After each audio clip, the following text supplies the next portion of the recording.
नमस्कार दोस्तों, आज हम आपके लिए भोलेनाथ और माता पार्वती की एक बहुत सुंदर कहानी लेकर आए हैं। एक समय की बात है, भोलेनाथ कैलाश पर्वत पर अपने ध्यान में मग्न थे। तभी माता पार्वती ने देखा कि भोलेनाथ मुस्कुरा रहे हैं। माता पार्वती से रहा नहीं गया। उन्होंने भोलेनाथ से पूछा, स्वामी, मैंने आपको पहली बार मुस्कुराते हुए देखा है, इसका क्या कारण है? यह सुन भोलेनाथ बोले, पार्वती, आज मैंने एक अपने भक्त और उसका पत्नी का संवाद सुना, जिसे सुनकर मुस्कुराए बिना मुझसे रहा नहीं गया।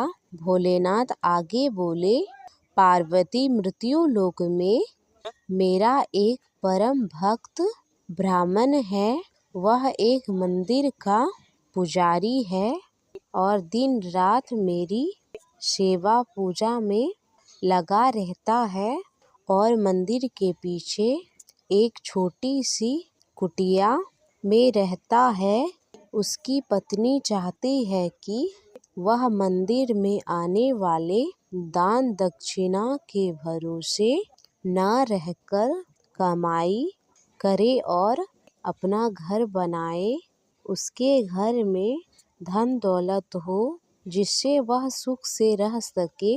वह पुजारी मुझसे दिन रात अपने पत्नी का सपना पूरा करने के लिए कहता है, अनुग्रह करता रहता है।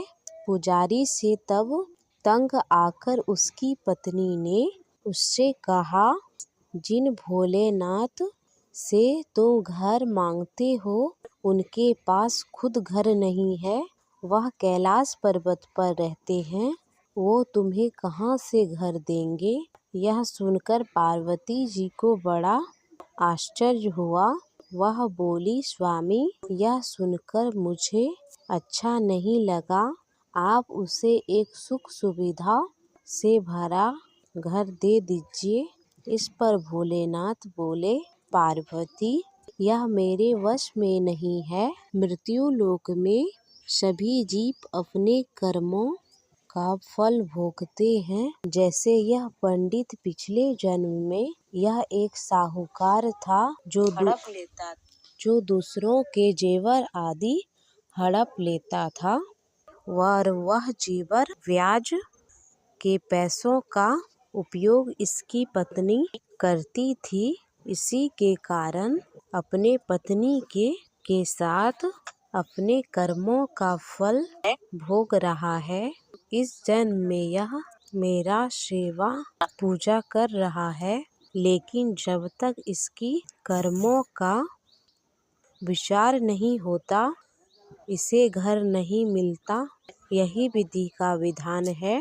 पार्वती जी बोली, यह सब तो ठीक है प्रभु, लेकिन इसकी पत्नी जो आपकी निंदा कर रही है उसका क्या? इस पर भोलेनाथ बोले, पार्वती, इस सृष्टि के आरंभ में यह लिखा जा चुका है। जैसे जैसे कलयुग निकट आएगा, मनुष्य भगवान की भक्ति की जगह निंदा करने लगेंगे। जो व्यक्ति इस कठिन समय में मेरी भक्ति करेगा उसे मुक्ति प्राप्त होगी। तो दोस्तों, कैसी लगी आपको आज की हमारी यह वीडियो कहानी? हमें कमेंट करके ज़रूर बताइए। साथ ही साथ आपके अपने इस चैनल को सब्सक्राइब करें। जय भोलेनाथ।